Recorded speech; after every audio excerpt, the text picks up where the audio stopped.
मृत्यु के बाद और जन्म से पहले कहाँ रहती है आत्मा?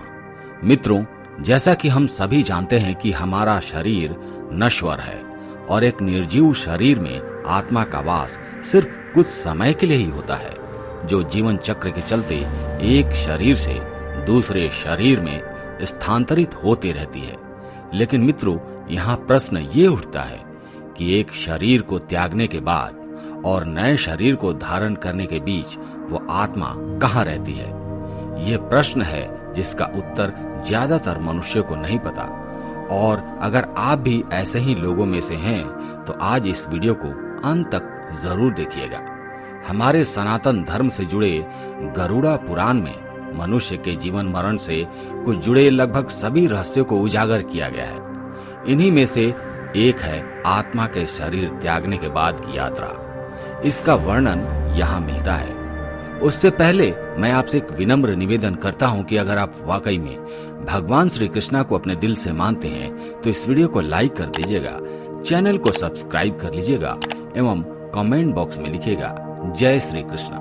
जैसे ही एक आत्मा अपने शरीर को त्यागती है, उसे परलोक ले जाने के लिए यम के दूत वहाँ पहले से ही मौजूद होते हैं, जिन्हें देखकर अच्छे कर्म करने वाले व्यक्ति की आत्मा तो बड़ी आसानी से उनके साथ चल देती है, लेकिन बुरे कर्म करने वालों की आत्मा को यमदूतों द्वारा जबरदस्ती खींचकर अपने साथ ले जाया जाता है, जिसके बाद उस आत्मा के साथ वो यमराज के सामने हाजिर होते हैं, जहां उसे अपने जीवन काल में किए सभी अच्छे और बुरे कर्मों का हिसाब देना पड़ता है और 24 घंटे तक ये आत्मा वहीं यमलोक में रहती है।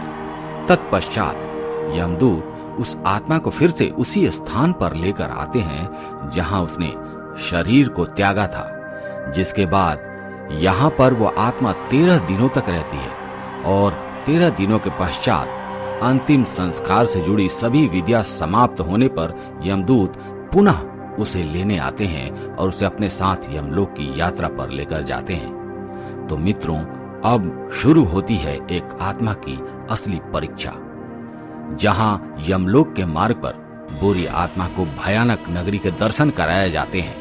राह में आत्मा को कई प्रकार की भयानक यातनाएं सहनी पड़ती हैं। गरुड़ पुराण में यमपुरी के इसी रास्ते में वैतरणी नदी का भी उल्लेख मिलता है, जो कि विष्ठा और रक्त से भरी हुई है। अब मित्रों, जिसने भी गाय का दान किया होता है वो इस वैतरणी नदी को बड़ी आसानी से पार कर यमलोक पहुंच जाता है, लेकिन जो व्यक्ति अपने जीवन में इस पुण्य से वंचित रह जाता है वो इस नदी में डूबता रहता है, गोते खाते रहता है और यमदूत उन्हें बार बार निकालकर धक्का देते रहते हैं। 17 दिनों की अपनी इस यात्रा के बाद 18वें दिन आत्मा यमपुरी पहुंचती है। यमपुरी पहुंचने के बाद आत्मा पुष्पोडिका नाम की एक और नदी के पास पहुंच जाती है, जिसका जल स्वच्छ होता है और जिसमें कमल के फूल खिले होते हैं। इसी नदी के किनारे छायादार वट का एक वृक्ष होता है, जहां आत्मा थोड़ी देर विश्राम करती है। यहीं इसी पेड़ के नीचे उसके पुत्रों या परिजनों द्वारा दिए गए पिंडदान और तर्पण का भोजन प्राप्त होता है, जिससे उसमें पूरे शक्ति का संचार हो जाता है। नदी पार करने के बाद दक्षिण द्वार के भीतर आने पर वो अत्यंत भयंकर वेश में उपस्थित यमराज को देखते हैं, जिनके चारों ओर भयानक पशु और यमदूत उपस्थित होते हैं। मित्रों, गरुड़ पुराण के अनुसार यमराज सदा शुभ कर्म की आशा करते हैं, लेकिन जब कोई ऐसा नहीं कर पाता तो भयानक दंड द्वारा उस जीव को शुद्ध करना पड़ता है। ऐसी आत्माओं को यमराज नरक में भेज देते हैं। हालांकि हर आत्मा को इन कठिनाइयों का सामना करना ही पड़ता है। जी हाँ, हमारा मतलब अच्छे कर्म करने वाली उन आत्माओं से हैं जिन्हें यमलोक की यात्रा नहीं करनी पड़ती। ऐसी आत्माओं के लिए एक विमान आता है, जिसमें बैठकर ये आत्माएं विष्णु लोक यानी कि वैकुंठ धाम चली जाती हैं। माना जाता है वहां पर विष्णु के इस लोक में रहने की इन्हें अनुमति मिल जाती है। उन्हें दोबारा जन्म लेने की आवश्यकता नहीं पड़ती, अर्थात उन्हें मोक्ष की प्राप्ति हो जाती है। यही नहीं, यजुर्वेद में भी वर्णित है कि तप ध्यान करने वाले ब्रह्मलोक चले जाते हैं, अर्थात ब्रह्मलीन हो जाते हैं।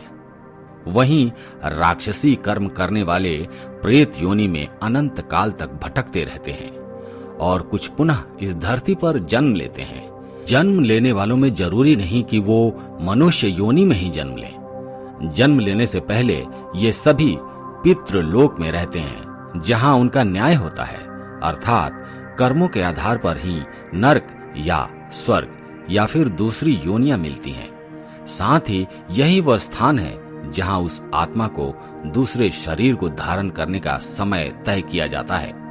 प्रकृति उन्हें उनके भाव विचार और जागरण की अवस्था के आधार पर ही दूसरा गर्भ उपलब्ध कराती है। इसे आप ऐसे भी समझ सकते हैं कि जिसकी जैसी योग्यता वैसा ही गर्भ, या फिर जिसकी जैसी गति वैसी ही सुगति या फिर दुर्गति, अर्थात आपकी गति का संबंध सीधा आपकी मति से होता है।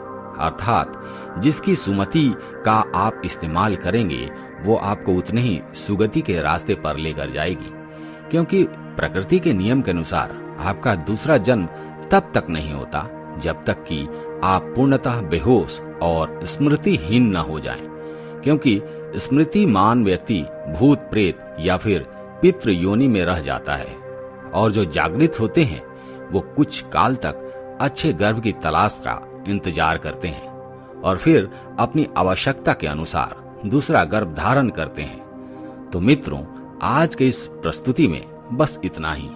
उम्मीद करते हैं कि आपको एक आत्मा का शरीर त्यागने के बाद से लेकर नया शरीर धारण करने तक उस आत्मा के साथ क्या होता है, वो कहाँ रहती है, इसके बारे में संपूर्ण जानकारी मिल गई होगी। दोस्तों, आज का सवाल आपके लिए है, क्या आप बता सकते हैं कि आत्मा को कौन देख सकता है? आप इसका जवाब नीचे कमेंट सेक्शन में दीजिएगा। धन्यवाद।